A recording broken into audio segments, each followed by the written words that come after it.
Isa ka rin bang hairdresser, salon owner, or future hairdresser? At fantasy mo rin bang ma-achieve yung kanyang kagandang hair creation or hair transformation? Just keep on watching dahil may ibibigay ako sa inyo mga tips and technique kung paano nyo yan ma-achieve. Again, tapusin nyo yung videong to, for sure madami kayong matututunan about rebonding process. Kung hindi nyo nga po pala alam, ito po yung pinanggalingan ng hair status si client bago siya magpagawa sa amin. At kung mapapansin nyo, may pagka-wavy at pagkabuhaghag talaga yung hair ni client at madami ng hair na putol.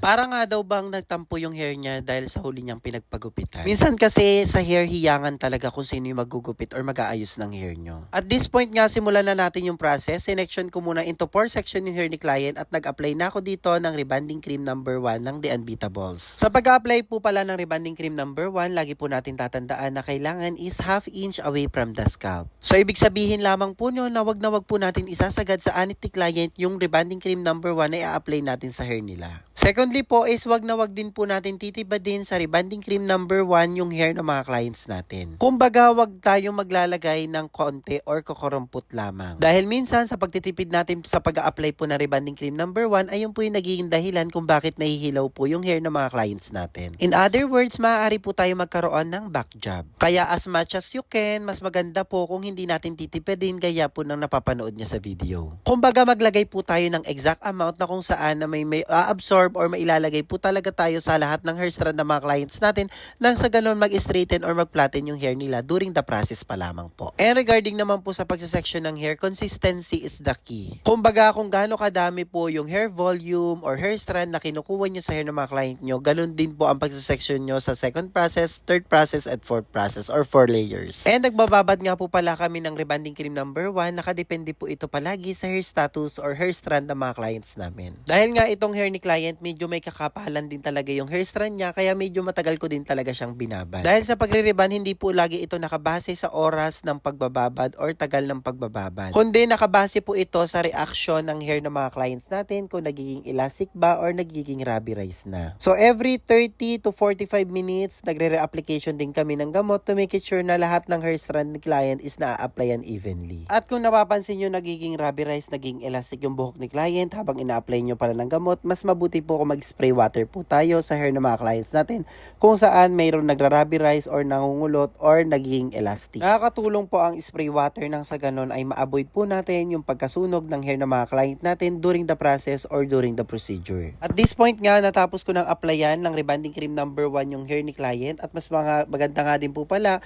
kung hindi nyo muna isasagad sa dulo ng hair ni client. After 45 minutes na babara ng rebonding cream number 1, nag-start naman po ako dito mag-reapplication. Syempre, ang reapplication natin, kung ano pong process yung ginawa natin kanina, ganun lang din naman po yung gagawin natin. Uulitan lang po natin yung hair niya. Dahil ang purpose po ng reapplication, dyan po natin makikita kung nag-absorb ba talaga ng rebonding cream number 1 yung hair ni client during the process or during the procedure. Dito din natin makikita yung mga hair strand ni client na hindi na-applyan ng rebonding cream number 1, kaya mas maganda or much better po talaga if ever na mag-rebond tayo ay maglalagay po tayo na reapplication or retouch. Ganyan lang naman po kami kasimple kung paano kami nagre-rebond at kung bakit namin na-achieve yung ganong kagandang hair. Dahil through reapplication, dyan nyo po makikita yung mga hair strand na hindi na-applyan ng rebonding cream number 1 ng first process natin. At alam ko madaming hairdresser or salon owner din yung gumagawa ng ganitong process. At for sure, kung ginagawa mo man yung ganitong process, makaka-relate ka sa mga sinasabi ko. Kasi sobrang ganda din talaga pag the moment na nagre-reapplication kayo. Minsan nga inaabot pa kami ng 3 to 4 times sa pagre-reapplication. Pero ang standard talaga, 2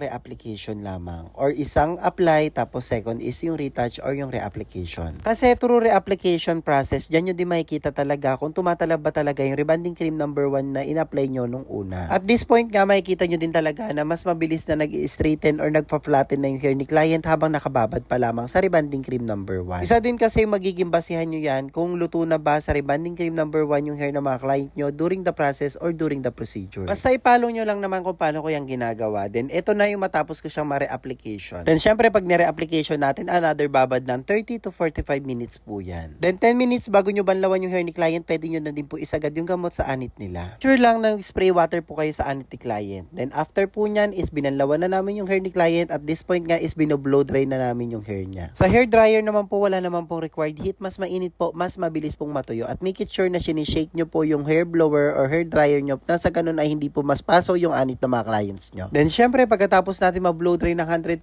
pagpuproceed naman po tayo sa pag-hair pag-hair iron or pagpa-plancha. And ang rule naman natin sa pagpa-plancha, pag nakikita nyo kumikintab yung hair ng mga client nyo or mabilis siyang ma-straighten or mag-flatten, ibig sabihin nasa right heat temperature lamang po kayo. Pag nakita nyo naman natutusta, natututong yung hair ng mga client nyo habang pinaplancha nyo po sila, ibig sabihin po overheat temperature po ang gamit nyo at kailangan nyo lamang po itong babaan. At ganyan lang din naman po ako kasimple kung paano ako nag-hair iron or kung paano po kami namamlancha ng hair ng mga clients namin nang sa ganun ay masundan nyo at mas mabilis. At ito naman po yung matapos kong i-hair iron ng 100% yung hair ni client. Kung makapansin nyo naman, nag-straighten, nag-flatten at maganda na din talaga yung texture ng hair niya compare sa kanina. Then after niya, nagtimpla na ako ng rebonding cream number 2. Ang rebonding cream number 2 ko ay nilawaan ko ng water, konting Brazilian at konting conditioner nang sa ganun mas madulas at mas malambot siya pag in-apply. At kung makapansin nyo naman ang pagka-apply ko dyan, ang nilalagyan ko muna is yung parang pinaka-regrowth part niya dahil ayan ay pre-application. Dahil minsan nagdidikit-dikit or nagbubuhol-buhol yung buhok ni client the moment na hindi natin ginawa yan. Yung pre-application mas gisilbing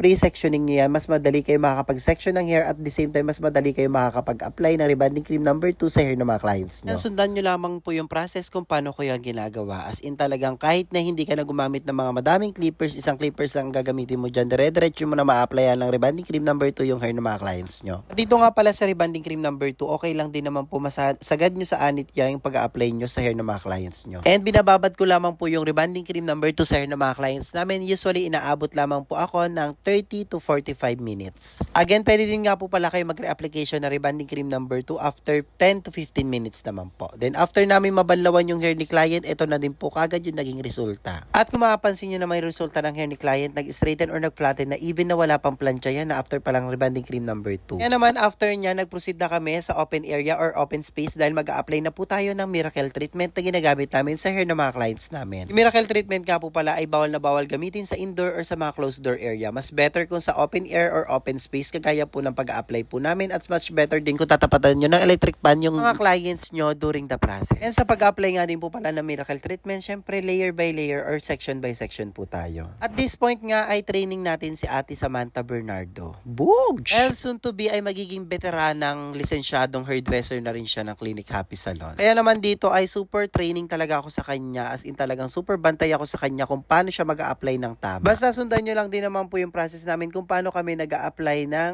miracle treatment sa hair ng mga clients namin. And si miracle treatment nga po pala ay binababad lamang po yan sa hair ng mga client, pwedeng 5 minutes, 10 minutes, 20 minutes, 30 minutes, or even up to 1 hour. Kaya naman habang nakababad si client namin ay busy-busy ang isang kapitbahay namin dito magtimpla ng pinagbabawal na alam nyo na. Parang tila umaga pa lang or tanghali pa lang ay magkakaroon na kagad tayo ng amats. Dahil mamaya-maya lang ay magkakaroon na tayo ng alam nyo na, pinagbabawal. Okay, after nga natin mag-apply ng miracle treatment, magpuproceed naman po tayo sa pagbo-blow dry or pagpapatuyo ng buhok. So, hindi na po siya binabanlawan mga B. Ibig sabihin, si miracle treatment, after natin apply or after natin ibabad, diretso blow dry na tayo. Hindi na natin kailangan itong banlawan. At si miracle treatment nga po pala, hindi po siya malagkit kagaya ng ibang Brazilian or hindi po siya creamy type. Basta mabilis siyang patuyuin, ganun. Diba? Alam nyo na kung ano yan. And after nga natin mag-shot ng kine-kinemi root, ayan na, si bakla ay pinapatikim na tayo ng pamalakasang pulutan na niluto ni Ate Kuro. And pinressure cooker niya nga daw yan ng 10 minutes kaya kung mapapansin nyo, humihiwalay na talaga yung laman sa balat. Masarap nga daw ang pagkakaluto niyan dahil nga daw may pagkabicolana ito sa Ate Kuro. Ewan ko ba kung totoo yun pero no judgment, sobrang sarap din talaga ng chicken feet na niluto niya. But anyway, ito na yung naging resulta ng hair ng client namin after pa lang namin ma-blow dry. Kung mapapansin nyo, straight, maganda, shiny, bouncy na kagad, plakado na, parang pinlansya na. Pero syempre, papadaanan pa din natin ng hair iron yan para maging plakadong-plakado at garantisado talagang lisensyado ang pagkakagawa. At syempre, ang pag-hair iron natin ay kailangan nasa open space or open area pa rin tayo. Ayan, ako nagpa-plancha yan or nagpa-flatten ng hair ni client. Syempre, same rules pa rin naman po yung pag-hair iron or pagpa-plancha natin. Pag nakikita kumikintab, ibig sabihin nasa right heat temperature lang. Pag nakikita natututong yung hair ng client, ayun, ibig sabihin overheat temperature. Kaya naman, after natin ma-plancha or ma-hair iron or mapadaanan ng